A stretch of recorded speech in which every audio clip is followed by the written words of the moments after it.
Now Gauss law. कल हम लोगों ने गॉस लॉ को इंट्रोडक्शन देखा था पूरा, है ना। अभी कुछ और उसको और समझते हैं गॉस लॉ को, कुछ बेसिक बेसिक कैलकुलेशंस हम लोग देखते हैं, है ना, गॉस लॉ के रिगार्डिंग। कल हमने पूरा इंट्रोडक्शन उसका देखा था गॉस लॉ का।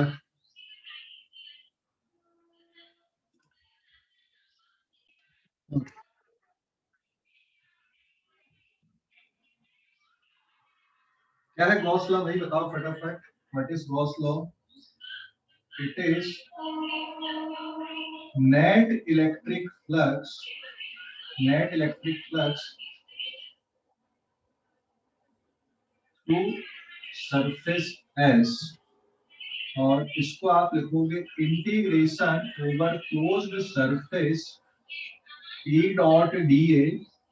कुछ बुक में इसको डीएस से डिनोट किया है, तो नोटेशंस का सेंस है नहीं। 1/एप्सिलॉन into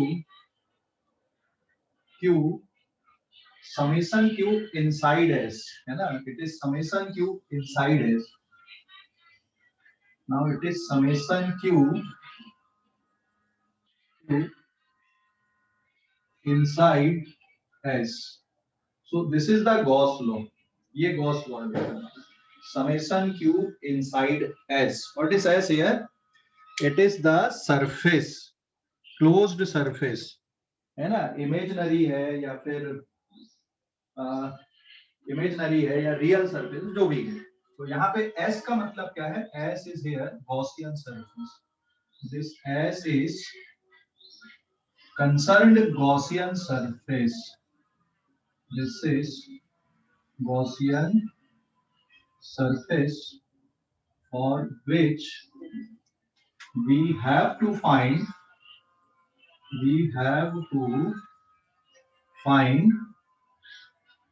electric flux, electric flux, है ना ये। तो this is the Gauss theorem, right. ये कल हम लोगों ने पढ़ा था और पूरा डिटेल इसका डिस्कशन किया था कि क्या है, किस तरह से कैलकुलेशंस करने। हाँ बोलो बेटा। सर वहाँ पे ऊपर में ई नॉट था ना? हाँ, अगर एयर मीडियम है तो एप्सिलॉन नॉट हो जाएगा, और अगर कोई और मीडियम है तो एप्सिलॉन रहेगा। तो इसमें बॉदर होने की जरूरत नहीं है हमको। ये एप्सिलॉन नॉट या फिर आप एप्सिलॉन नॉट कौन से मीडियम के लिए, अगर चार्ज एयर मीडियम पे रखा हुआ है या वैक्यूम पे है तो एप्सिलॉन नॉट रहेगा। लेकिन अगर चार्ज को पानी के अंदर रख दिए तो फिर क्या लोगे? फिर वहां पे एप्सिलॉन नॉट नहीं लोगे, क्योंकि चार्ज मीडियम में है। तो फिर वहां पे क्या आ जाएगा? एप्सिलॉन आ जाएगा। समझ गया बेटा? समझ गए? Yes sir. Okay. So now अभी मैं यहाँ पे एक सिचुएशन ले रहा हूँ, इसमें आपको net electric flux find out करना है। जैसे एक एग्जांपल हमने लिया, find net electric flux, net electric flux to the given surface. अब मैं यहाँ पे कुछ चार्जेस ले रहा हूँ, जैसे ये एक चार्ज है, it is q1 is equal to 10 microcoulomb. ये एक चार्ज है, q2 is equal to 15 microcoulomb. ये एक चार्ज है negative, q3 is minus 5 microcoulomb. ये एक चार्ज है यहाँ पे, इट इज q4। ये है सपोज 20 माइक्रोकूलम। ठीक है, तो ये 4 चार्जेस यहाँ पे स्पेस पे कहीं रखे हुए हैं, इस तरह से रखे हुए हैं। ठीक है ना। अब मैं यहाँ पर कुछ सरफेस ड्रॉ कर रहा हूँ, और उन सरफेसेस के लिए हमें नेट इलेक्ट्रिक फ्लक्स बताना कितना आएगा। तो सपोज ये एक सरफेस है, this is the closed surface. ये एक सरफेस है, this surface is S1, this is the S1 Gaussian surface. आप इसको गॉसियन सरफेस बोलेंगे यहाँ पे, क्योंकि कैलकुलेशन आप गॉस थ्योरम का यूज करके करने वाले हैं। अब ऐसे भी कोई भी सरफेस आप इमेजिन कर लो, गॉसियन नहीं भी बोलोगे तो चलेगा, but it is in 3D। मतलब सभी डायरेक्शन से इसने क्या कर दिया, यहाँ पे चार्जेस को पैक कर दिया। तो ये सरफेसेस को आपको 3D में इमेजिन करना है। ऐसे मान लो ये एक सरफेस मैंने ये वाला ले लिया यहाँ पे, ये एक सरफेस है, दिस सरफेस इज S2। और एक सरफेस मैंने ये वाला ले लिया जिसपे ये एक सरफेस है, दिस इज S3। समझ गए कि नहीं? सो नाउ मैंने यहाँ पे तीन अलग अलग सरफेसेस कंसीडर किया. So what is the net electric flux through.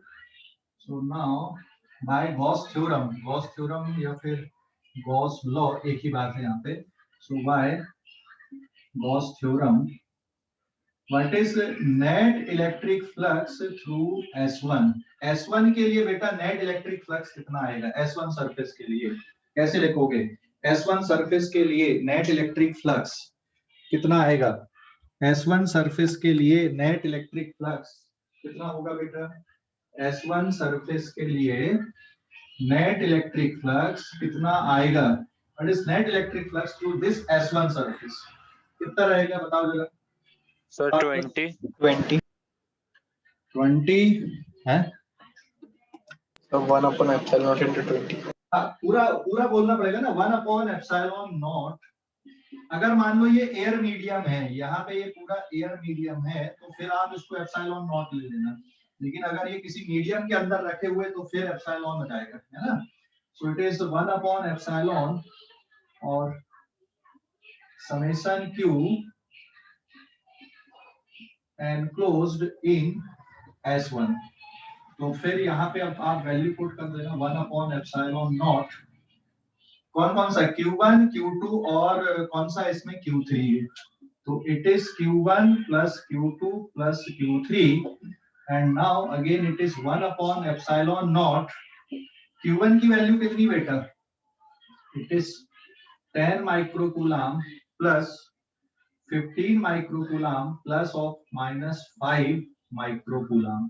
तो ओवरऑल सॉल्व करने पे देखोगे 10 प्लस 15 इज 25. 25 में से 5 गया 20. सो it is now plus 20 microcoulomb divided by epsilon not. So it is 20 into 10 to the power -6 divided by 8.85 10 to the power -12. And इसकी SI unit है Newton metre square per coulomb. So this is the net flux through this surface S1. S1 के लिए ये net electric flux है. समझ गए. S1 के लिए इलेक्ट्रिक फ्लक्स समझ गए. हेलो S1 के लिए इलेक्ट्रिक फ्लक्स समझ गए बेटा. Yes sir. S1 सरफेस का. ओके स्क्रीनशॉट ले लो इस पेज का भी. स्क्रीनशॉट ले लो. ले लिया. S1 के लिए स्क्रीनशॉट ले लो जल्दी से. ओके अगले पेज पे आते हैं हम लोग. पेज नंबर 2 पे. हाँ ये समझ गए ना S1 सरफेस के लिए. अब S2 सरफेस के लिए बताओ what is the net electric flux through S2 surface. अगर मैं यहाँ पे S2 सरफेस ले लूं तो यहाँ पे आ जाएगा ये S2. अब S2 सरफेस में कौन कौन से चार्ज हैं. Which is S2. ये जो रेड कलर से मैंने बाउंड्री बनाया है ये S2 सरफेस है. यहाँ पे है ना रेड कलर वाली जो बाउंड्री है. This is the S2 surface. तो S2 सरफेस के लिए कितना आएगा फ्लक्स. S2 सरफेस के लिए हाँ S2 सरफेस में कौन कौन से चार्ज हैं. Q2 है Q3 एंड Q4. तो now it is Q4 Q2 and Q3 आप डायरेक्ट लिख दो. तो नाउ आफ्टर सॉल्विंग ये कितना आ जाएगा यहाँ पे. It is 20 microcoulomb. तो टोटल बेटा सॉल्व करने पे कितना बच रहा है अभी ये. यहाँ पे अगर आप इसको सॉल्व करते हो कितना आ जाएगा ये 30 है ना. It is 30 microcoulomb divided by epsilon not या 30 into 10 to the power -6 divided by 8.85 10 to the power -12. इसको पूरा सॉल्व कर लेना. It is newton metre square per coulomb. ठीक है ना. ये कौन से सरफेस के लिए आ गया फ्लक्स. S2 सरफेस के लिए फ्लक्स आ गया. अब S3 सरफेस के लिए फ्लक्स कैलकुलेट करना है. ठीक है S3 सरफेस के लिए फ्लक्स कैलकुलेट करना है. स्क्रीनशॉट लो इस पेज का. इस पेज का स्क्रीनशॉट ले लो जल्दी से. ले लिए. स्क्रीनशॉट ले लो जल्दी से. हेलो स्क्रीनशॉट ले लो बेटा जल्दी से. Taken sir. समझ गए कि नहीं आप लोग. कोई डाउट है क्या. सर मैं री एंटर करूं. हाँ बेटा री एंटर कर लो. ये समझ गए. कोई डाउट तो नहीं है कैलकुलेशन में. कोई डाउट तो नहीं है. No sir. हाँ ठीक है. आगे बढ़ते हैं हम लोग अभी, है ना। S3 सरफेस के लिए आते हैं। अभी S3 सरफेस पे बताओ कैलकुलेशन हम।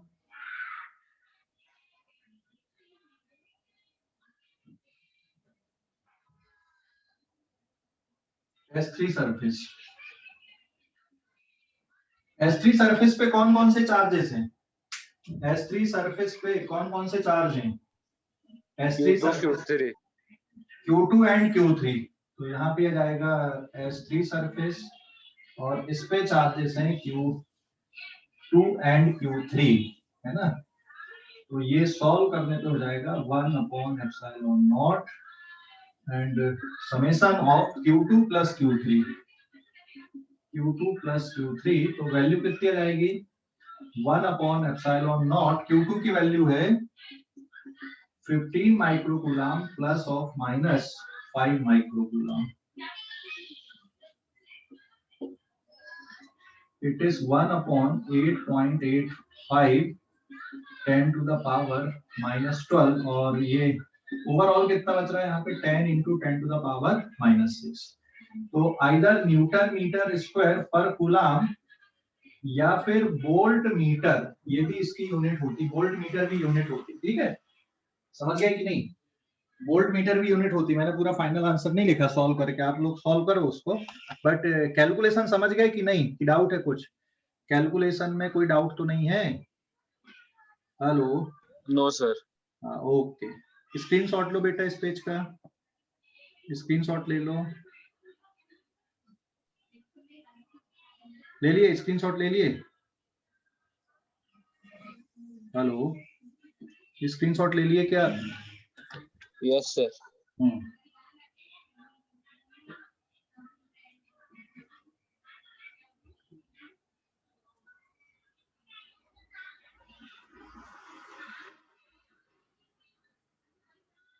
ले लिए? स्क्रीनशॉट ले लिए ना इस पेज का? आगे बढ़ते हैं हम लोग, पेज नंबर 4 पे आते हैं।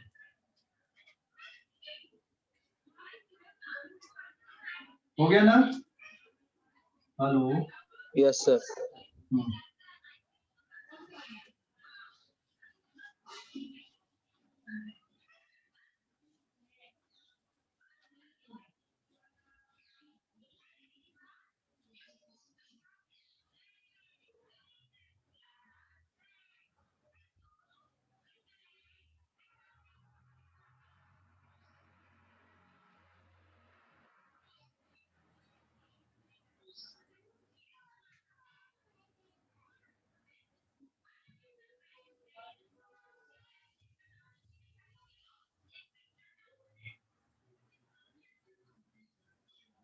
ठीक है, देखो अभी ना अगले पेज पे, पेज नंबर 4 पे अभी यहाँ पे एक और क्वेश्चन हम लोग ले रहे हैं।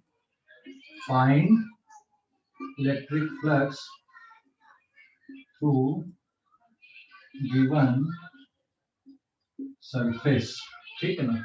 सिचुएशन ये कि मान लो मैंने यहाँ पे एक चार्ज रखा, Q is equal to suppose it is of 10 microcoulomb. अभी ना मैं सरफेस, एक सरफेस ये लिया मैंने यहाँ पे,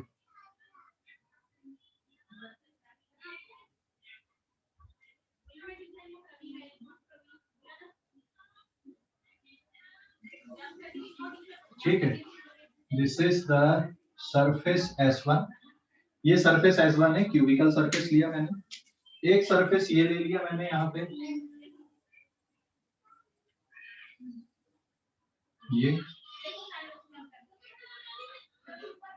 ये सरफेस हो गया, दिस सरफेस इज S2। और एक ये मैंने यहाँ पे रैंडमली कोई भी सरफेस ले लिया, ये रैंडमली कोई भी सरफेस है, it is S3। What is the flux through these three surfaces? कितना फ्लक्स है तीनों सरफेस के लिए? कितना फ्लक्स आएगा बताओ जल्दी से। What is the flux through these three surface? So net electric flux through all these three surface कितना आएगा? थ्रू S1 के लिए कितना फ्लक्स आएगा बेटा? 1/ε into Q बराबर है, Q मतलब 10 microcoulomb divided by epsilon not. Net electric flux through S2 surface, ये भी कितना होगा? 1/ε into Q, it is again 10 microcoulomb upon epsilon naught, and again flux through S3 surface, it is again 1 by epsilon into q, it is also 10 microcoulomb upon epsilon naught. तीनों surface के लिए net flux कैसा है? तीनों surface के लिए net flux कैसा है? तीनों सरफेस के लिए नेट फ्लक्स समझ गए कि नहीं? सेम है कि अलग अलग है? तीनों सरफेस के लिए जो नेट फ्लक्स मिल रहा है वो सेम है या अलग अलग है? सेम है सर। सेम है ना? मतलब नेट फ्लक्स के कैलकुलेशन में सरफेस का कोई रोल नहीं है।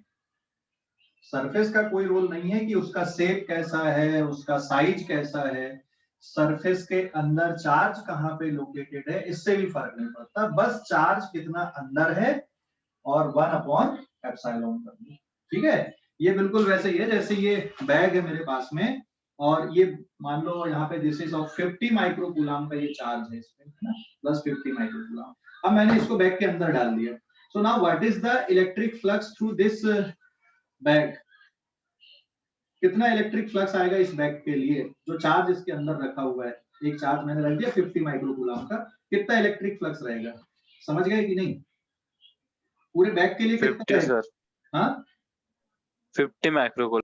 हाँ 50 माइक्रोकूलम। क्लोज मतलब ऐसा बंद कर दिया था, मतलब पूरा कितना फ्लक्स निकल रहा है यहाँ पर से? 50 माइक्रोकूलम पूरा ओवरऑल सब तरफ से 50 microcoulomb divided by epsilon.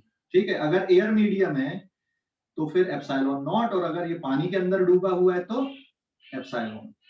Epsilon is permittivity of medium. Clear हो गया कि नहीं? समझ गए? अच्छा, इससे कोई फर्क पड़ रहा है क्या? 50 अपॉन एप्सिलॉन पे फर्क पड़ेगा कि चार्ज कहाँ पे रखा हुआ है अंदर बैग के? कहाँ पे रखा हुआ कोई फर्क पड़ेगा? No sir. है ना? कहाँ पे रखा हुआ है इससे कोई लेना देना नहीं हमें, बस चार्ज इसके अंदर होना चाहिए।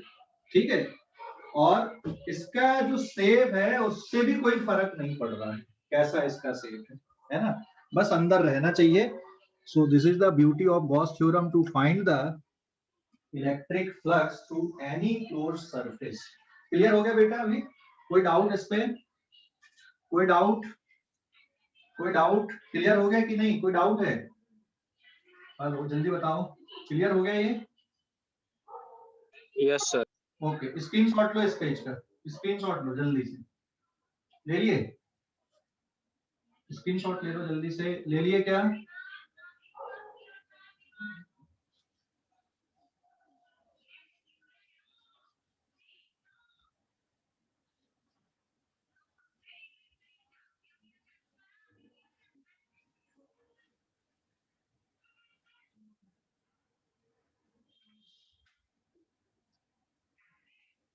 Now this is page number 5 अभी, पेज नंबर 5 देखो। पेज नंबर 5 में एक और बात अभी, जैसे यहाँ पे एक और क्वेश्चन दिया मैंने, अगर सिचुएशन ऐसी है तो कैसे कैलकुलेट करोगे? फॉर एग्जांपल यहाँ पे ये एक स्क्वायर है ना, स्क्वायर मतलब आपने 3D पे लिया हुआ ये स्क्वायर,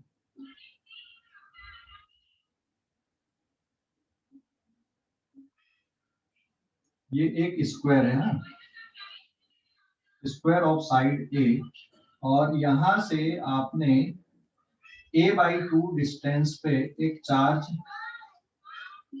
प्लस क्यू रख दिया है ना, इससे a/2 डिस्टेंस पे एक चार्ज प्लस क्यू रखा है। तो अब इसके लिए कितना फ्लक्स पास होगा ये बताना है। ठीक है, ध्यान से देखना सिचुएशन, ये एक मैंने स्क्वायर लिया बट ये 3D पे है यहाँ पे एक्चुअली।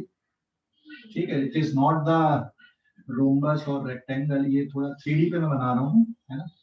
ये साइड ए है, दिस इज अ स्क्वायर, और चार्ज यहां से a/2 डिस्टेंस पे एक चार्ज क्यू रखा हुआ है। Now what is the flux passing through this square, this side?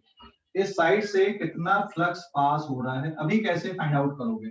और ये परपेंडिकुलरली ऊपर रखें, मतलब सिचुएशन कैसी यहाँ पे कि जैसे ये एक स्क्वायर है और ये चार्ज यहाँ पे रखा हुआ है, इसके सेंटर से बिल्कुल बीच में ऊपर रखा हुआ है, a/2 डिस्टेंस पे रखा हुआ है। समझ गए कि नहीं? यहाँ पे क्या है, इसका डायगोनल है, this is the diagonal of square, और ये सिचुएशन कुछ ऐसी है। ठीक है, और चार्ज कहाँ पे रखे, उसके बिल्कुल परपेंडिकुलर ऊपर बीच में रखे। So now what is the flux passing through this square plate? Clear हो गया? Find flux, electric flux through this square. इस स्क्वायर से कितना फ्लक्स पास हो रहा है, अब ये आपको बताना है। ये क्वेश्चन है, समझ गए कि नहीं? क्वेश्चन कैसे सॉल्व करोगे, अभी कैसे इमेजिन करोगे? क्या गॉस थ्योरम लगा सकते हो यहाँ पे?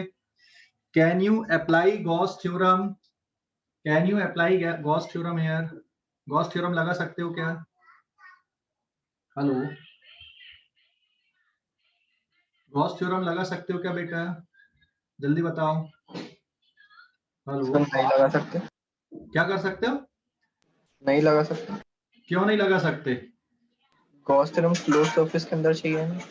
हाँ, क्योंकि ये तो ओपन सरफेस दिख रहा है, लेकिन क्या जुगाड़ से क्लोज सरफेस नहीं बना सकते? अगर ये जैसे यहाँ पे ऐसा रखा है सेंटर पे, तो मैं इसको चारों तरफ से पैक कर दूं ना, एक इमेजिनरी बना दूं पूरा। क्योंकि आप इमेजिन कर सकते हो कि नहीं कर सकते? यहाँ पे मैंने चारों तरफ से ऐसा रख के इमेजिन कर सकते कि नहीं कर सकते कर सकते? तो हम यहाँ पे गॉस थ्योरम लगा सकते हैं, लेकिन थोड़ा सा जुगाड़ लगाना पड़ेगा, क्योंकि चार्ज एकदम स्क्वायर प्लेट के परपेंडिकुलर, स्क्वायर के सेंटर से परपेंडिकुलर a/2 डिस्टेंस पे। तो अगर मैं यहाँ पे क्या कर दूं, एक इमेजिनरी, ये एक मैं इमेजिनरी यहाँ पे क्यूब ले लूं यहाँ पे,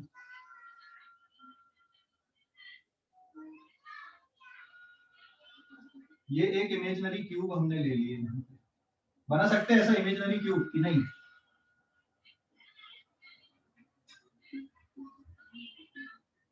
समझ गए? अभी क्लोज हो गया कि नहीं होगा? ये इमेजिन कर ली हमने, this is the imaginary cube, yes और no? This is imaginary cube of side a, and charge कहां पे प्लेस है इस इमेजिनरी क्यूब में? चार्ज कहां पे प्लेस्ड है बताओ जरा? And charge is placed at centre, and charge is placed at its centre. Charge इसके सेंटर पे प्लेस्ड है। So now what is the flux through this cube? अब इस क्यूब के लिए फ्लक्स कितना आएगा? तो इस क्यूब के लिए जो नेट इलेक्ट्रिक फ्लक्स है, net electric flux through the cube is equals to Q upon epsilon naught. हाँ या ना बेटा? समझ गए? अरे समझ गए कि नहीं? समझ गए? समझ गए इसको? बोलो जल्दी से, समझ गए कि नहीं? हाँ, क्यूब के लिए, हाँ, क्योंकि चार्ज एकदम इसके सेंटर पे रखा हुआ है, और अगर चार्ज सेंटर पे रखा हुआ है क्यूब के, तो फिर हर एक फेस से फ्लक्स कैसा जाएगा? हर एक फेस से फ्लक्स कैसा पास होगा? अगर ये चार्ज सेंटर पे रखा हुआ है, तो हर एक फेस के लिए फ्लक्स की वैल्यू कैसी आएगी? हर एक फेस से फ्लक्स कैसा पास हो रहा है बताओ जल्दी से? हर एक फेस से फ्लक्स कैसा जा रहा है?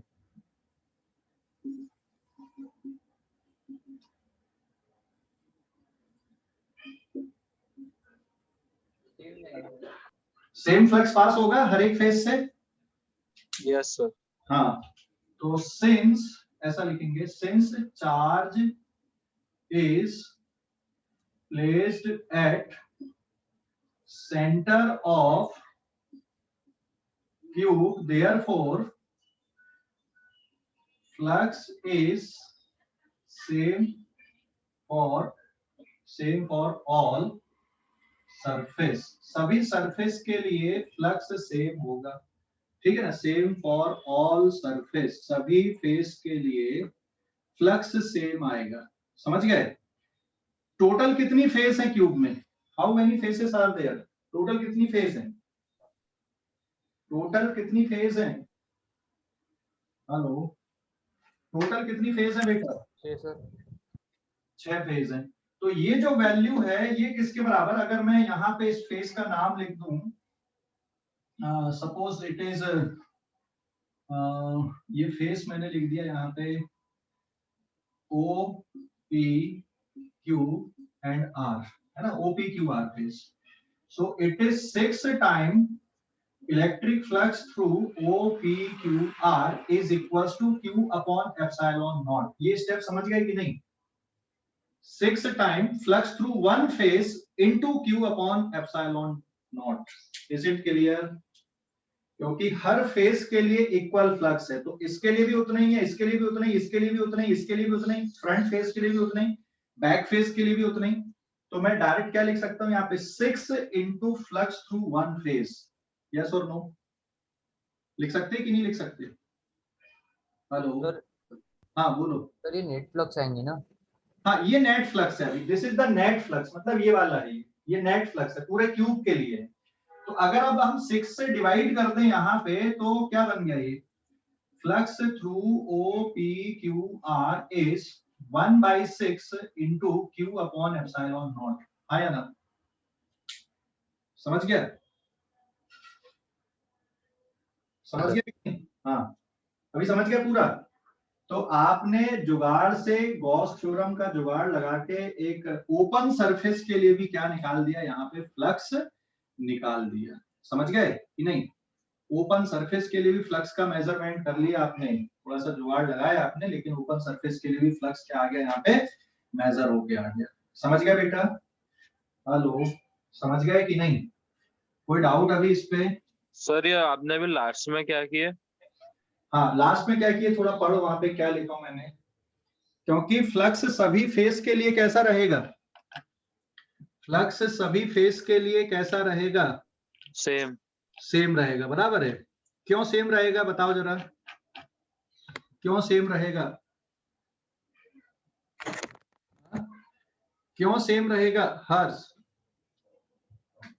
सर वो सेंटर में है ना चार्ज. हाँ चार्ज इसके सेंटर पे है, क्यूब के सेंटर पे है. क्यूब के सेंटर पे मतलब सभी फेस से इक्वल फ्लक्स पास होगा. ठीक है ना? हाँ वैल्यू जैसे यहाँ पे इलेक्ट्रिक फील्ड की वैल्यू कम ज्यादा होगी, पूरी फेस में एक जैसी थोड़ी रहेगी इलेक्ट्रिक फील्ड, लेकिन टोटल फ्लक्स की अगर हम बात करें, जैसे यहाँ से 3 लाइन पास हो रही है, इससे भी 3, इससे भी 3, नीचे से भी 3, फ्रंट से भी 3, पीछे से भी 3, तो सभी से इक्वल अमाउंट में फ्लक्स पास होगा अगर चार्ज सेंटर पे रखा है तो. ठीक है? समझ गए? यस और नो? Yes sir. सो अब आपने 6 से डिवाइड किया ना लास्ट में, वो क्यों किए? हाँ ये क्यों किए? अच्छा ये वाले स्टेप का मतलब क्या है, 6 into 5 into E of OPQR, ये क्यों किया हमने ये? सर वो 6 साइड से निकल रही है ना. हाँ क्योंकि टोटल 6 फेस है ना, इसलिए 6 से मैंने डिवाइड करके फ्लक्स थ्रू वन फेस लिख दिया ना. तो एक्चुअल में ये जो टर्म है आपका यहाँ पर का, ये कौन सा है, ये नेट फ्लक्स वाला टर्म है. समझ गए? Yes sir. अभी क्लियर हो गया कि नहीं? Yes sir. और सर उसको डिवाइड कर दिया 6 से, तो मतलब सिंगल फ्लक्स. हाँ सिंगल नहीं, सिंगल फेस का फ्लक्स आ गया. फिर अगर 6 हाँ, वही डिवाइड सर. कर दिए तो सिंगल फेस का फ्लक्स आ गया. ठीक है? और 6 से मल्टीप्लाई यस सर. वो पूरा टोटल नेट फ्लक्स है, पूरे क्यूब का नेट फ्लक्स है. तो ऐसे सेंटर पे नहीं होता तो? क्या बेटा? चार्ज सेंटर पे नहीं होता तो? हाँ अगर मान लो चार्ज सेंटर पे नहीं होता तो फिर मुश्किल हो जाता ना कैलकुलेशन. तो इस तरह से तो कर ही नहीं पाते, फिर अपन कर पाते क्या ऐसा? अगर चार्ज सेंटर पे नहीं होता तो नेट फ्लक्स तो ठीक है, नेट फ्लक्स तो Q अपॉन एप्सिलॉन रहता, लेकिन एक फेस के लिए आप फ्लक्स नहीं निकाल पाते ना. वो तभी निकाल पाओगे जब कुछ सिमेट्रिसिटी हो. ठीक है? अगर कुछ सिमेट्रिसिटी नहीं है तो फिर कैसे निकाल पाते? आप नहीं निकाल पाते ना. आया ना? समझ गए? इवन ये चार्ज थोड़ा सा भी नीचे रख दो, या थोड़ा इधर खिसका दो, या इधर खिसका दो, या इधर खिसका दो, तो फिर सभी फेस से फ्लक्स इक्वल थोड़ी पास होगा. समझ गए कि नहीं? Hello yes sir. हाँ बोलो जल्दी से. समझ गए? कोई डाउट अभी? कोई डाउट अभी इस पे? No sir. सरफेस के ऊपर रख दिया रहता चार्ज तो? कहाँ पे सरफेस के ऊपर मतलब जो बॉटम वाला सरफेस है उसके ऊपर रख दिया तो फिर उस पर कैलकुलेशन अलग हो जाएगा ना. तो फिर इससे तो फ्लक्स आएगा ही नहीं ना यहाँ पे, क्योंकि जो फील्ड लाइन है वो तो कैसी नहीं जाएंगी, इसको क्रॉस करेंगी क्या फील्ड लाइन? एकदम अगर सरफेस पे रख दिए, फेस पे रख दिए यहाँ पे, तो फिर कैसे बनेगा यहाँ पे? एक्चुअल में गॉस थ्योरम के लिए ये ध्यान रखना, चार्ज सरफेस के जस्ट अंदर रहे या जस्ट बाहर रहे, अगर एग्जैक्टली चार्ज सरफेस पे है तो फिर हम ये नहीं बता सकते ना कि कितना चार्ज है वहां पे, ठीक है, समझ गए। तो गॉस थ्योरम की एप्लीकेशन के लिए एक चीज ध्यान रखना है कि चार्ज या तो सरफेस के अंदर हो या सरफेस के बाहर हो। क्लियर हो गया कि नहीं? हेलो, समझ गया? Yes sir.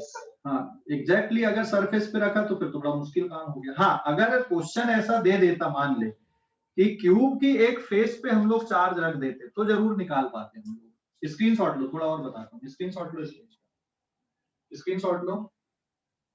ले लिए? ले लिए क्या? Yes sir.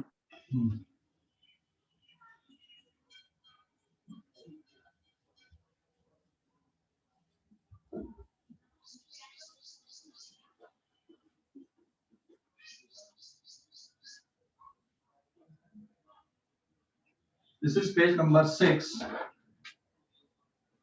अगर मान लो ये इस तरह से रहता, जैसे यहाँ पे क्वेश्चन ऐसा ले लूं मैं, इसको कैसे करते फिर? जैसे ये क्यूब है और क्यूब के कॉर्नर पे चार्ज रख दिए, तो इस क्यूब से कितना फ्लक्स पास हो रहा है, क्या करते फिर आप? ये क्यूब है और आपने एक कॉर्नर पे चार्ज रखा है ना, क्यूब के कॉर्नर पे, तो अब तो फ्लक्स पास हो रहा है। दूसरा, अगर मान लो क्यूब के एक फेस पे आप चार्ज रख दो तो भी आप फ्लक्स का कैलकुलेशन कर लोगे, ठीक है। एक फेस पे रख दिया आपने, सेंटर पे यहाँ पे, है ना, और जैसे मान लो यहाँ पे हेमीस्फीयर के सेंटर पे आपने रखा, ये यहाँ पे, इसके लिए भी आप कैलकुलेशन कर लोगे कितना फ्लक्स पास हो रहा है, क्योंकि यहाँ पे इसका फ्लक्स 0 रहेगा, लेकिन ये जो कर्व्ड पोर्शन दिख रहा है इसका फ्लक्स आएगा। यहाँ पे ये वाली फेस का जो फ्लक्स है, इसका फ्लक्स 0 है, इसका फ्लक्स नॉन 0 है ना। लेकिन यहाँ पे तो ये फ्लक्स क्रिएट हो रहा है, इस पे इस तरह से फ्लक्स बन रहा है यहाँ पे, ठीक है। इस पे ये जो दो साइड हैं जिसके फेस पे वो चार्ज रखा हुआ, वहां से फ्लक्स नहीं आएगा, बाकी सरफेस को तो क्रॉस कर रहा है।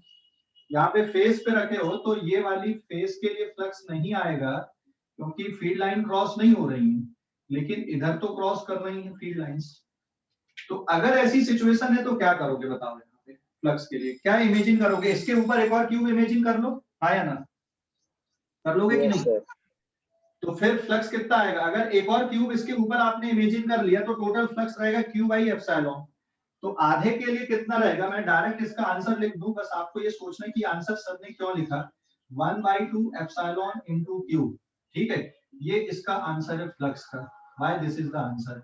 यहाँ पे मैं आंसर लिख दे रहा हूँ फ्लक्स का, it is 1/8 into Q upon epsilon. समझ गए? यहाँ पे मैंने 1/2, यहाँ पे 1/8 फैक्टर, और इसके लिए भी जो आंसर आएगा फ्लक्स का, it is 1/2 Q upon epsilon. ये समझ गए क्यों? बता सकते हो थोड़ा सा? इसमें 1/8 क्यों लिखा हूं, सोच के बताओ जरा। 1/8 क्यों लिखे अपन ने? हेलो, 1/8 क्यों लिखे बेटा? 1/8 क्यों लिखे? हेलो, 1/8 क्यों लिखे? हेलो, 1/8 क्यों लिखे?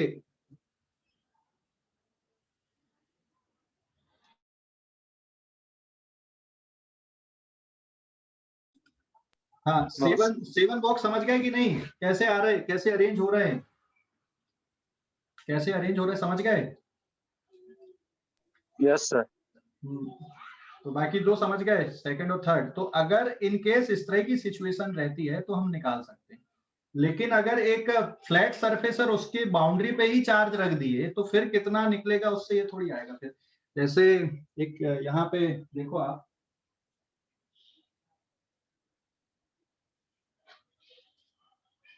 थ्री ऑब्जेक्ट में अगर कहीं पे चार्ज रखा तो निकाल सकते हो पूरा करके, लेकिन 2D ऑब्जेक्ट के सरफेस पे अगर चार्ज रखा है तो फ्लक्स नहीं निकाल पाते फिर वही हम लोग, है ना।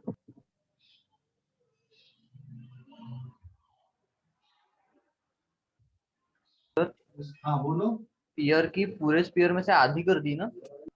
क्या बेटा? जो स्पीयर था उसमें पूरे स्पीयर में से आधी कर दी ना? हाँ आधी कर दी, एक इमेजिन कर लोगे एक और बाहर से और फिर आधा कर दिए, ठीक है। लेकिन अगर मान लो 2D ऑब्जेक्ट है इस तरह का और अब तुमने चार्ज इसी की फेस पे रख दिया, तो अब कोई फ्लक्स पास होगा क्या इससे? उसी की फेस पे रखा है तो देख फील्ड लाइन ऐसी जा रही ना, क्रॉस कर रही है क्या ये कि टेंजेंशियल है इसके लिए? All the field lines are tangential to the surface, है ना। ये क्रॉस हो रही है क्या? इसको क्रॉस करके निकल रही है क्या? Hello, all the field lines are tangential to the surface, कोई भी क्रॉस कर रही है क्या इसको? No sir. नहीं। तो ये सरफेस के लिए फ्लक्स कितना रहेगा फिर यहाँ पे? इस सरफेस के लिए फ्लक्स रहेगा 0, since all field lines are tangential to the surface, tangential to surface के tangential हैं, all field lines are tangential to the surface, समझ गए? हेलो, समझ गए कि नहीं? all field lines are tangential to surface, समझ गए? हेलो, बोलो जल्दी से, समझ गया बेटा? सर हाँ, बोलो। सर कोई उसके अंडर पेनिट्रेट नहीं करेगा क्या अगर अपन 3D में इमेजिन करें स्फीयर के बाहर तो? अरे भाई स्फीयर काय को ले रहा, तू कुछ भी ले ले। ये जैसे सरफेस है, यहाँ पे तूने चार्ज रखा, पॉइंट चार्ज है ये, पॉइंट चार्ज मतलब बिल्कुल चिपक गया। तो अगर ये पॉइंट चार्ज है तो फील्ड लाइन इसकी ऐसी, यहाँ से ऐसी, यहाँ से ऐसी। हाँ ऊपर जरूर आएंगी फील्ड लाइन, ऊपर भी जाएंगी, इधर भी जाएंगी और ऐसे नीचे भी जाएंगी, लेकिन इसको कोई क्रॉस करेगा क्या? No sir. जैसे एक बल्ब लगा दे, एक लाइट लगा दे, यहाँ पे ये ट्रांसपेरेंट सीट है मान ले और एक लाइट लगा दिया, तो इधर से कोई लाइट दिखेगी तुमको क्या? नो या सर। में तो वो टेंजेंशियल आ रही है, आपको लाइट इधर से दिखेगी या इधर से दिखेगी। अगर यहाँ पे पॉइंट लाइट लगा है तो वो कैसी आएंगी? ऐसी चाहेंगी, फ्लैट आएंगी, आपको क्रॉस करते हुए दिखेंगी क्या इसको? No sir. नहीं ना, समझ गए कि नहीं? तो अगर पॉइंट चार्ज कहाँ पे रखा है? बिल्कुल सरफेस पे रखा है। हाँ अगर सरफेस से थोड़ा भी ऊपर हो जाएगी तो फिर तो फील्ड लाइन क्रॉस करने लगेंगे। जैसे अगर ये सरफेस से थोड़ा आपने ऊपर रख दिया इसको, it is a little bit above the surface, जैसे यहाँ पे रख दिया आपने, थोड़ा सा ऊपर रखा, तो अब अगर तुमने इसको थोड़ा सा ऊपर रखा तो ये तो क्रॉस करके जाने लगी है फील्ड लाइन, जाने लगी कि नहीं? हेलो, समझ गए? अब जाने लगी कि नहीं? अब फ्लक्स 0 है कि है? अब this charge is just above, तो अब इस सरफेस के लिए इलेक्ट्रिक फ्लक्स 0 नहीं होगा। क्लियर हो गया? डाउट है कुछ अभी? Hello sir. क्लियर? हाँ बोलो। सर अपन जब सरफेस पे रखते थे चार्ज तो परपेंडिकुलर उसको मतलब उसके अंदर से जाती थी, तो सर उसमें अपन नहीं बोल सकते थे और इसमें क्या अलग रहेगा? बेटा यहाँ पे ऐसा है, देख सिचुएशन ऐसी है, तुम इमेजिन करो ये चार्ज यहाँ पे रखो मैंने ऊपर, अभी देख इस फ्लक्स का मतलब क्या है? फील्ड लाइन क्रॉस करनी चाहिए, सरफेस को क्रॉस करनी चाहिए, टेंजेंशियल नहीं जानी चाहिए, क्रॉस करके निकलनी चाहिए या आनी चाहिए। तो अगर ये ऊपर है थोड़ा सा तो इसको क्रॉस करके जाएंगी ना फील्ड लाइन, हाँ आया? सर। हाँ सर। लेकिन अगर इसके बिल्कुल पॉइंट चार्ज यहीं पे रख दिए, चिपका के रख दिए, तो इसको क्रॉस करेंगे क्या? सर सरफेस के ब्रेड को तो क्रॉस करेंगे ना, सरफेस पे किसको? उसके हाइट को। अरे पॉइंट साइज का चार्ज है, बड़ा चार्ज नहीं है, पॉइंट साइज का चार्ज है, बिल्कुल पॉइंट। जैसे ये इमेजिन कर ले, ये एकदम ऐसा पॉइंट चार्ज है, ये ऐसा, समझ गया? तो इससे फील्ड लाइन ऐसी चाहेंगी ना, ऐसी ऐसी, और फिर ऐसी वाली भी रहेंगी। हेलो, समझा कि नहीं कुणाल? सर नहीं समझा। बेटा पॉइंट चार्ज यहीं पे रखा हुआ है, सरफेस पे रखा हुआ है। सर पॉइंट चार्ज का शेप स्फेरिकल रहेगा क्या? कोई भी शेप रहे यार, पॉइंट मतलब इतना छोटा कि इसके अंदर ही आ गया, हम उसको वैसे नहीं देख पा रहे। तो ये अपनी फील्ड कैसे बनाएगा पॉइंट चार्ज, ये इमेजिन कर, इसकी फील्ड लाइन कैसी होंगी पॉइंट चार्ज की? सर 3D में रहेगी सब डायमेंशन से। अब 3D में रहेंगे। एक मिनट स्क्रीनशॉट ले, मैं एक और डायग्राम बना के बताता हूँ, स्क्रीनशॉट ले। क्लियर? हाँ सर।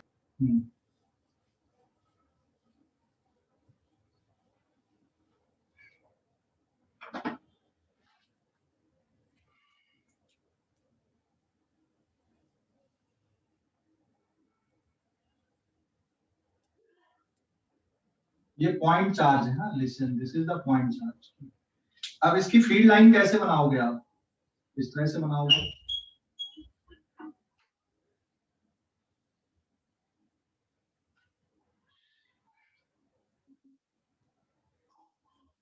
ये ऐसी बनेंगी कुछ।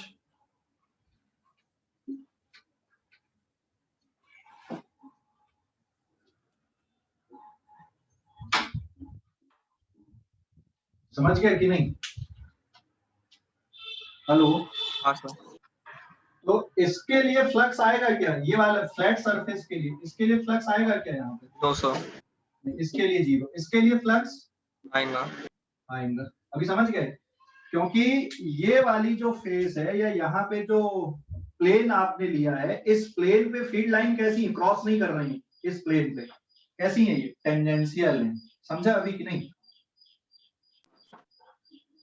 अरे बोलो जल्दी से, समझ गए कि नहीं? हाँ सर। हाँ, तो क्रॉस करनी चाहिए फील्ड लाइन, तभी फ्लक्स बनेगा, नहीं तो फ्लक्स नहीं बनेगा। ठीक है, ओके आगे बढ़ते हैं। स्क्रीनशॉट लो इस पेज का, स्क्रीनशॉट लो जल्दी से, ले लिए? Yes sir. Page number 8। ठीक है, अभी आगे बढ़ते हैं हम लोग नेक्स्ट पे। एक इंपॉर्टेंट नोट है अब यहाँ पे, पेज नंबर 8, एक इंपॉर्टेंट नोट है इसी पे, अभी ध्यान देना। ये जो फ्लक्स आप लिख रहे हो, इलेक्ट्रिक फील्ड वाला टर्म, इसको भी मैं मिटा देता हूँ, यहाँ पे नोट आ जाएगा अभी गॉस लॉ पे।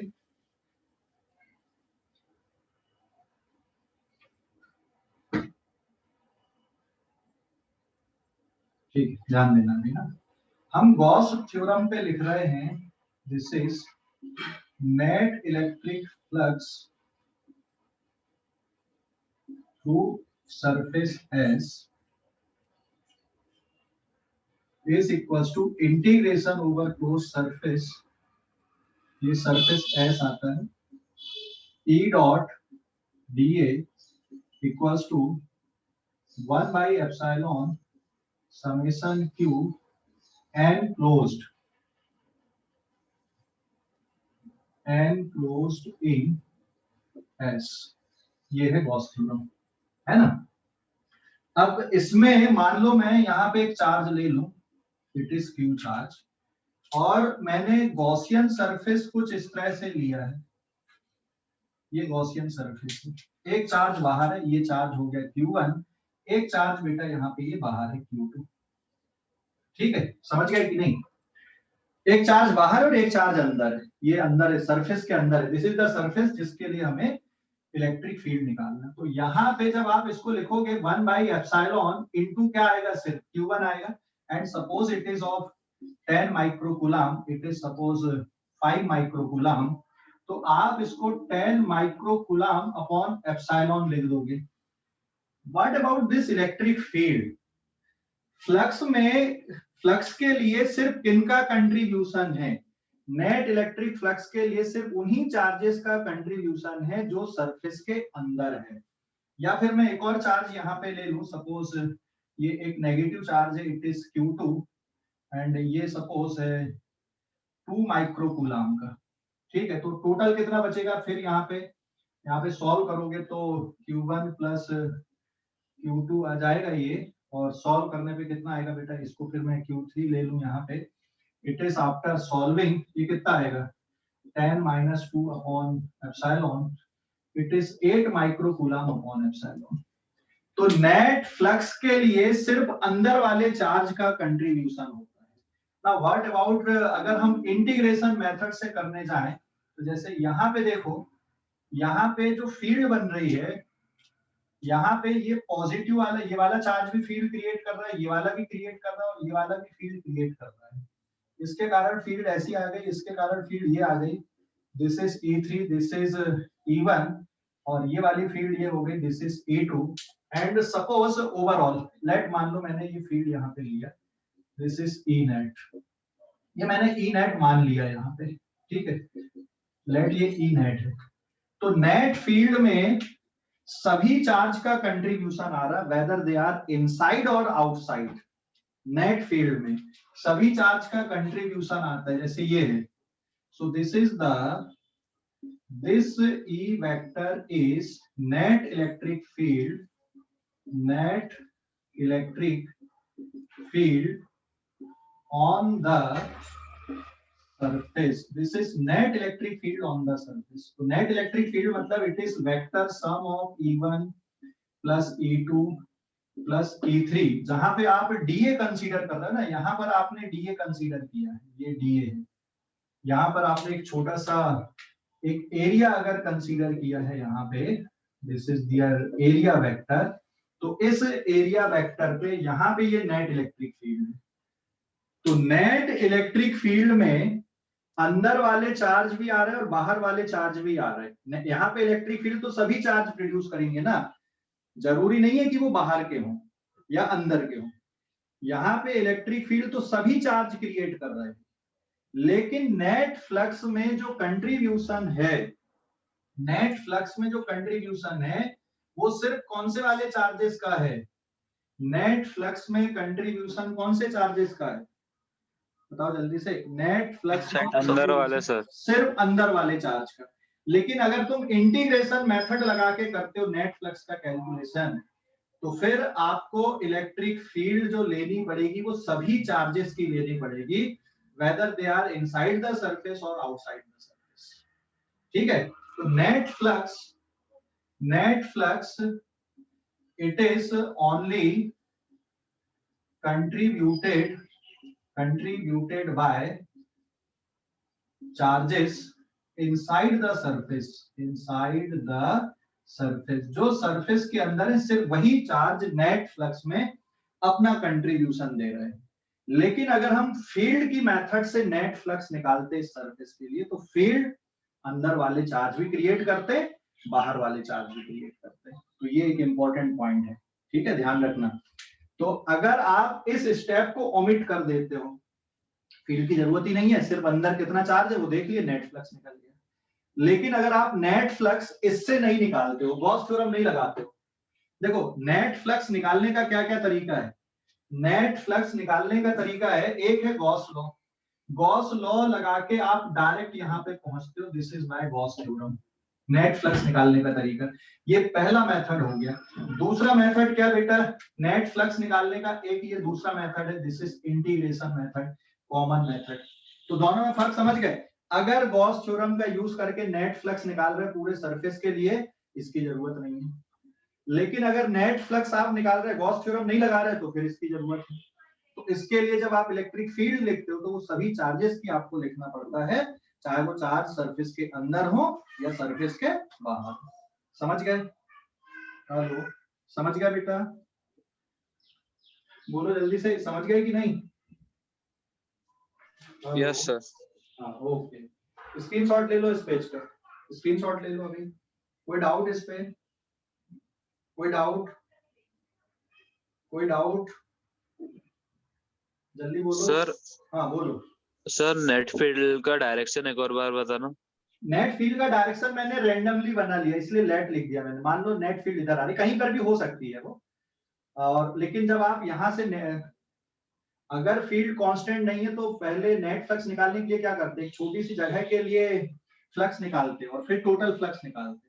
तो वो पहले छोटी सी जगह के लिए फ्लक्स निकालोगे और फिर उसको इंटीग्रेट करोगे, तब नेट निकलेगा। ठीक है, तो यहाँ पे नेट फील्ड का डायरेक्शन मैंने मन से बना दिया है, वो तो हमको कैलकुलेशन से ही पता चलेगा कि किधर आएगा। ठीक है, और बाकी पैरामीटर गिवन नहीं है, किसका डिस्टेंस क्या है ये सब गिवन नहीं है, तो अपन डायरेक्ट ऐसे नहीं बता सकते कि किधर आएगा एग्जैक्टली। समझ गए? सर यस हाँ। सर। सर गॉस लॉ अगर इलेक्ट्रिक फील्ड कांस्टेंट रहे तब भी अपन यूज कर सकते हैं ना?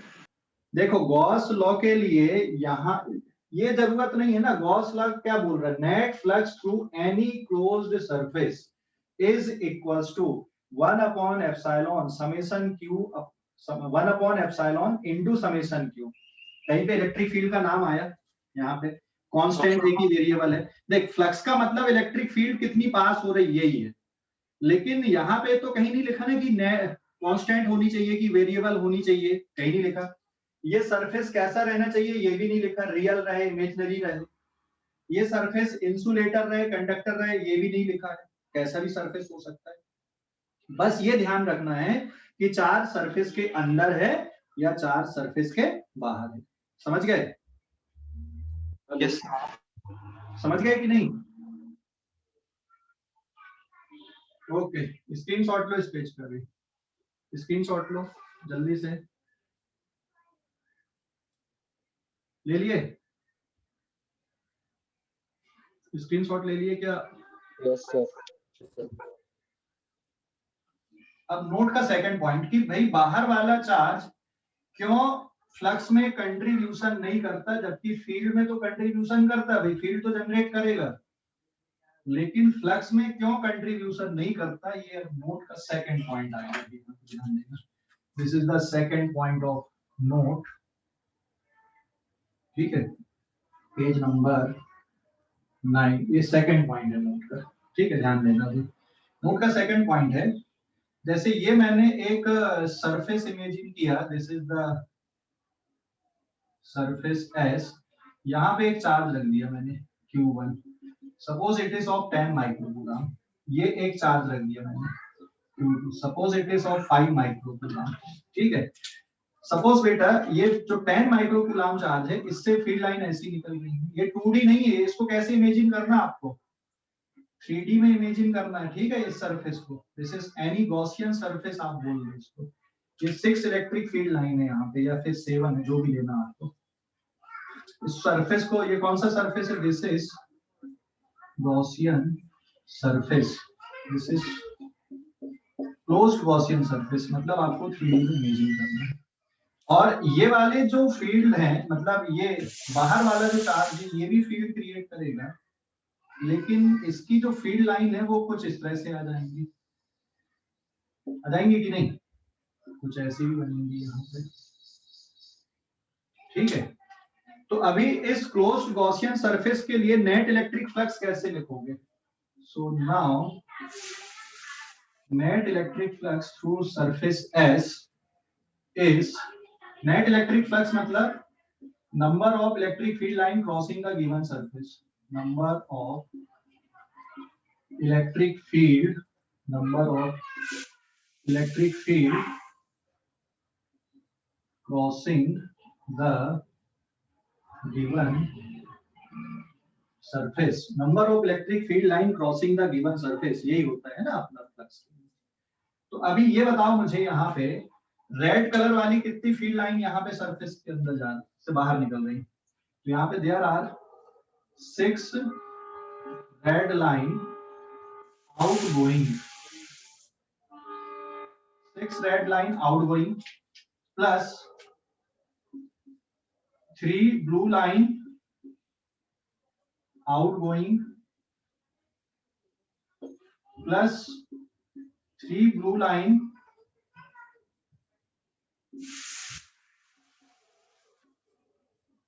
इनकमिंग। ये समझ गए कि नहीं? इस सरफेस के लिए देखो, ये सरफेस हमने लिए तो 6 red line outgoing, 3 blue line incoming, ये 3 ब्लू लाइन अंदर भी आ रही है और ये 3 बाहर भी निकल रही है।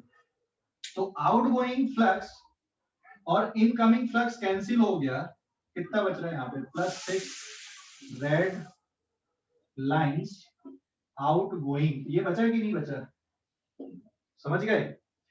तो नेट फ्लक्स में जो चार्ज अंदर होते सिर्फ उन्हीं का कंट्रीब्यूशन होता है, बाहर वालों को क्यों नहीं होता? ये समझ में आया कि नहीं आया? क्योंकि बाहर की जो फील्ड लाइन है वो जितनी अंदर आएंगी उतनी बाहर निकल जाएंगी। समझ गया बेटा? हेलो, समझ गए कि नहीं? अरे बोलो जल्दी से। सर 3 इनकमिंग का मतलब? 3 इनकमिंग का मतलब ये वाली इनकमिंग है, और 3 आउटगोइंग का मतलब ये है 3 जो ग्रुप बाहर निकल रही है ये वाली। भाई जितनी अंदर आएंगी उतनी बाहर निकल जाएंगी ना ये। Okay sir. समझ गए? तो अगर बाहर कितना भी चार्ज है तो उससे ऐसा नहीं कि फ्लक्स नहीं जा रहा, पास नहीं हो रहा, लेकिन जितना अंदर जा रहा पूरा बाहर निकल गया वहां से। समझ गए? हेलो, अरे समझ गए कि नहीं? बोलो जल्दी से। Yes sir. हाँ, तो नेट फ्लक्स के कैलकुलेशन में सिर्फ अंदर वाले चार्ज कंट्रीब्यूट करते हैं सरफेस के लिए। बाहर वाले चार्ज क्यों कंट्रीब्यूट नहीं करते, ये रीजन हो गया। हाँ, लेकिन यहाँ पे अगर तुम इलेक्ट्रिक फील्ड देखना चाहते हो कि भाई यहाँ पे नेट इलेक्ट्रिक फील्ड कितनी है, तो ये वाले चार्ज की भी इलेक्ट्रिक फील्ड इधर आ जाएगी E1, और ये वाला चार्ज भी यहाँ पे क्या क्रिएट करेगा, अपनी इलेक्ट्रिक फील्ड क्रिएट करेगा E2। तो दोनों के कारण जो रिजल्टेंट फील्ड आएगी वो ये कुछ बन जाएगी, this is E net.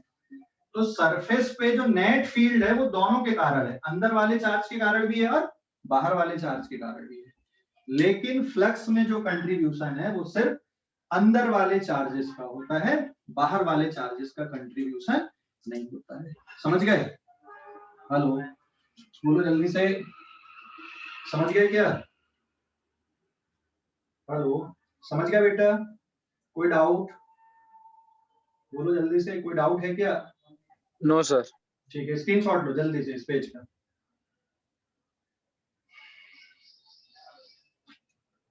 Now page number 10 अब।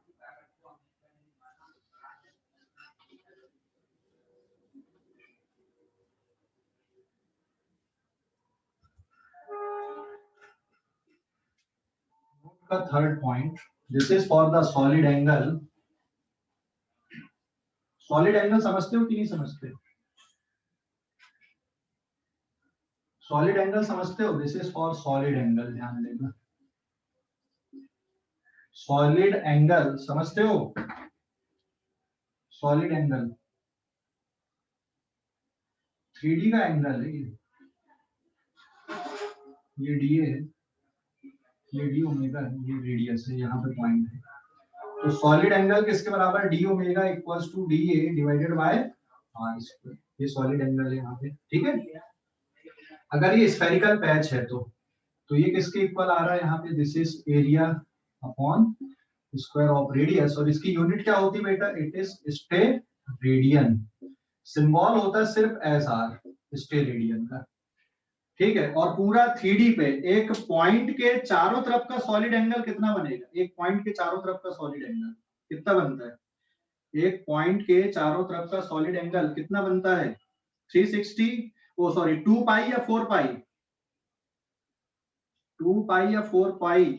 एक पॉइंट के चारों तरफ का सॉलिड एंगल कितना बनता है, एक पॉइंट है मान ले, इसको स्फेरिकली समझ ले ऐसा, ये पॉइंट हमने लिया, तो टोटल कितने का सॉलिड एंगल बनेगा इस पॉइंट के लिए, नहीं, ये पॉइंट अपने चारों तरफ 4 पाई स्टेरेडियन का सॉलिड एंगल बनाएगा, ठीक है। 4 पाई स्टेरेडियन का सॉलिड एंगल बनाएगा, ठीक है। एक पॉइंट सॉलिड एंगल ऐसे समझ लो, ये सॉलिड एंगल बन रहा है ऐसे,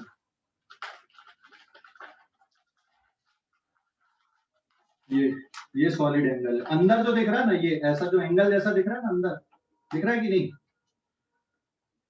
हेलो, अंदर ऐसा 3D पे एंगल दिख रहा है अंदर, ये ऐसा 3D पे एंगल दिख रहा है, ये सॉलिड एंगल है ना सर इसमें 4 पाई क्या है? 4 पाई स्टेरेडियन टोटल सॉलिड एंगल। एक पॉइंट के चारों तरफ का जो टोटल सॉलिड एंगल होता है वो 4 पाई स्टेरेडियन का होता है। और लीनियर एंगल में कितने का होता है, जैसे ये 0 डिग्री का एंगल बराबर है, यहां से आप पूरा ऐसा लीनियरली प्लेन पे घूम के आओ तो कितना डिग्री बनता है, 360, समझ गए। और इसको पूरा ऐसा घुमा दो, 3D में अगर पूरा घुमा दो तो कितने का बनता है, 4 पाई स्टेरेडियन का बनता है, समझा बेटा? हेलो, अरे बोलो जल्दी यस से। सर। हाँ, और एक और फैक्ट यहाँ पे याद रखना, जैसे मान लो ये कोई भी रैंडम सरफेस है, ये कोई पॉइंट मैंने ये लिया यहाँ पे, ये रैंडम सरफेस लिया, ठीक है, यहाँ पे जो सॉलिड एंगल वो डी ओमेगा है और ये सरफेस हमने लिए यहाँ पे, ठीक है, एंड इस सरफेस का जो एरिया वेक्टर है डी ए वो इधर पे है, this is the D area vector, और जो रेडियस वेक्टर आ रहा है यहाँ पर के लिए, ये रेडियस वेक्टर के साथ में थीटा डिग्री का एंगल बन रहा है, क्योंकि सरफेस इरेगुलर है यहाँ पे ये, है ना, तो इसका जो कंपोनेंट आएगा इधर पे this is D A cos theta हो जाएगा, है ना, रेडियस वेक्टर के साथ में एंगल थीटा डिग्री का है। तो यहाँ पे जो टोटल सॉलिड एंगल बनेगा ये, this is total solid angle is equals to 4 pi, and remember this is integration over closed surface dA cos theta divided by r square, and it is equals to 4 pi stay radian. तो remember this fact, ठीक है, ये integration कैसे आ गया मैं ये नहीं बता रहा हूँ, क्योंकि रेडियस वेक्टर हर जगह पे बदल रहा है, तो ये dA cos थीटा का पूरा टर्म का जब आप इंटीग्रेशन करोगे इसका, तो ये पूरा एक पॉइंट के लिए सॉलिड एंगल बन जाता है, तो इसको ध्यान रखना है, ठीक है। स्क्रीनशॉट लो इस पेज का, जल्दी से स्क्रीनशॉट ले लो, ले लिए स्क्रीनशॉट, ले लिए, हेलो, ले लिए क्या, स्क्रीनशॉट ले लो जल्दी से, ले लिए क्या, हेलो, यस सर। हाँ, अब प्रूफ ऑफ गॉस थ्योरम देखो, बहुत आसान है गॉस थ्योरम का प्रूफ, इसको याद रखना इस फैक्ट को, गॉस थ्योरम का प्रूफ अभी बहुत आसान है, और ये सीबीएसई बोर्ड में 12th क्लास में पूछा जाता है, state and proof Gauss theorem, है ना, तो गॉस थ्योरम का जो प्रूफ है वो इसी से रिलेटेड है, बहुत आसान है, ठीक है। देखो अभी proof of Gauss theorem page number 11, फटाफट हो जाएगा ये। नाउ गॉस थ्योरम क्या है बेटा, यहाँ पे what is the statement of Gauss theorem, net electric flux through surface S integration over closed surface E dot dA 1 upon epsilon summation q enclosed, ये स्टेटमेंट है गॉस थ्योरम की। अब इसका प्रूफ देखो कैसे आएगा, इसका प्रूफ के लिए हम लोग क्या कंसीडर करेंगे, यहाँ पे मान लो मैंने कोई पॉइंट चार्ज कंसीडर किया Q, अब मैंने ये कोई गॉसियन सरफेस ले लिया ऐसा, this is any Gaussian surface, कोई भी शेप का चलेगा, एनी गॉसियन सरफेस, कोई भी शेप का चलेगा, ये कोई फर्क नहीं पड़ता। तो हम अब इसके लिए ना फ्लक्स निकाल रहे हैं, तो मान लो हम फ्लक्स के लिए यहाँ पर का कैलकुलेशन करते, ये इलेक्ट्रिक फील्ड होगी यहाँ पे, ठीक है,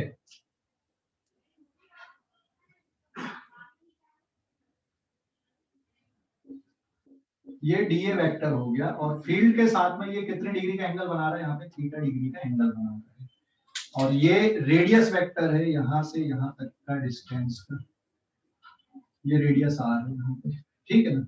तो what is the magnitude of electric field here, इस पॉइंट पे मैग्नीट्यूड क्या आएगा इलेक्ट्रिक फील्ड का, 1/4 pi epsilon q divided by r square, समझ गए, यही आएगा ना इलेक्ट्रिक फील्ड का मैग्नीट्यूड। तो अब यहाँ पे आप सबसे पहले इतनी जगह के लिए फ्लक्स कैलकुलेट करोगे, so therefore flux through dA, क्यों करोगे बेटा, क्योंकि ये रैंडम शेप है और हर जगह पे जो इलेक्ट्रिक फील्ड है वो एक जैसी नहीं है, इलेक्ट्रिक फील्ड की जो स्ट्रेंथ है पूरे सरफेस पे वो अलग अलग है, यहाँ पे अलग है, यहाँ अलग है, यहाँ अलग है, यहाँ अलग है, डायरेक्शन भी अलग हो रहा है और मैग्नीट्यूड भी अलग हो रहा है।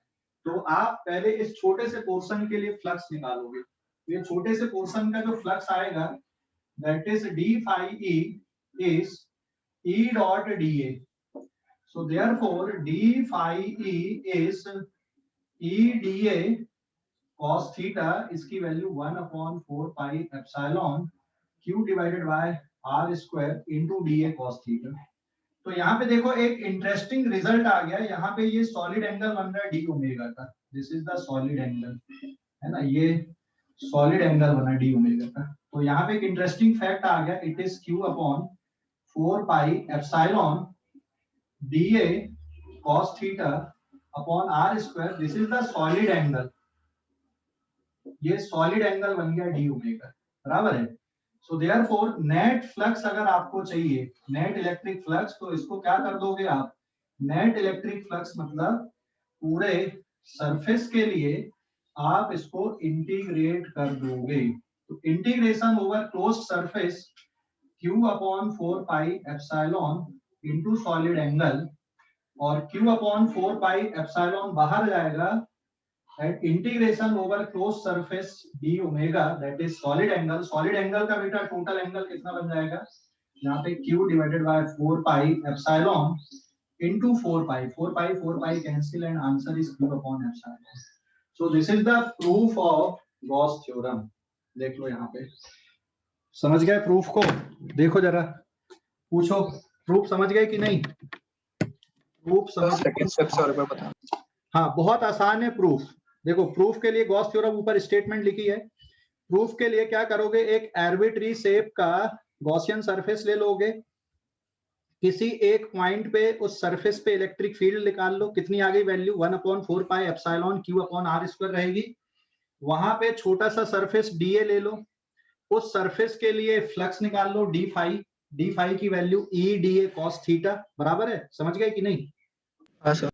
हाँ तो अब वैल्यू पुट कर दो E की 1/4 pi epsilon Q upon r square into dA cos theta, थोड़ा रीअरेंज कर दो, तो Q upon 4 pi epsilon and dA cos theta upon r square, तो dA cos theta upon r square क्या बन गया वहां पर का, सॉलिड एंगल बन गया। हेलो, हाँ सर। बस अब उसको इंटीग्रेट कर दो टोटल नेट फ्लक्स निकालने के लिए, तो नेट फ्लक्स निकालने के लिए जब आप इंटीग्रेशन करोगे तो Q अपॉन 4 पाई एप्सिलॉन बाहर जाएगा, integration over close surface d omega मतलब सॉलिड एंगल का पूरे सरफेस के लिए जब आप इंटीग्रेशन करोगे तो वो 4 पाई स्टेरेडियन होता है, ठीक है, समझ गए। हेलो, समझ गए। Yes sir. ओके, तो आज के सॉलिड एंगल बताओ ना एक बार। Solid angle